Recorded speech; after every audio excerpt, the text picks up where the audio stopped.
Francis Bacon, October 1909 to April 1992, by Mia Bush. Francis Bacon was born on October 28, 1909 in Dublin, Ireland. His father was known as Captain Anthony Edward Mortimer Bacon, or Eddie, and his mother Christina Winifred Locksley Bacon. Bacon had an older brother, 2 younger sisters, and a younger brother.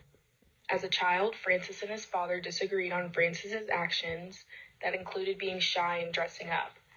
This angered his father. Getting older, Francis dressed up as a flapper at a family party wearing a beaded dress, lipstick, and high heels. Francis was later thrown out of his house by his father for admiring himself in the mirror wearing his mother's underwear. Upon getting kicked out of his house after moving around a lot, Francis eventually made it to France, Paris, to check out the art galleries, thus inspiring him to take up art himself. The 3 Studies of Lucian Freud was made in 1969 with oil on canvas technique. This piece is meant to portray Freud on a chair in a cage shown in different positions and angles. When I look at this piece after learning about Bacon's background, I come to believe Bacon is portraying his resentment against basic evolution within this piece. To keep Freud and his thoughts on evolution trapped within a box almost as if any way of evolving is possible. I connect this to his childhood as he was constantly disapproved of how he was evolving by his father. It makes sense he could hold a grudge. I also think the lack of vivid details allows his audience to visualize their own assumption to the meaning of the piece.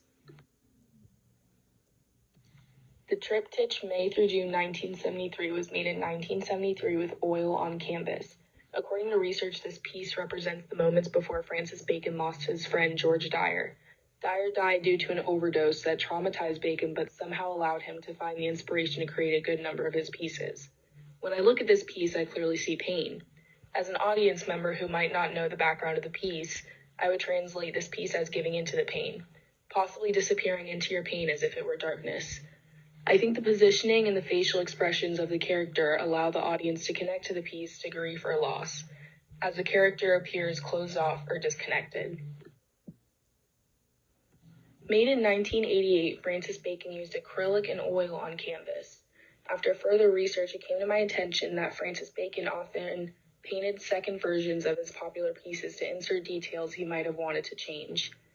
The second version of Triptych, 1944, was meant to be a second version of Triptych, May through June 1973, which was based on the traumatic experience of George Dyer's death. When comparing this version to the original, a lot is different, such as the character, the background, and the shadowing.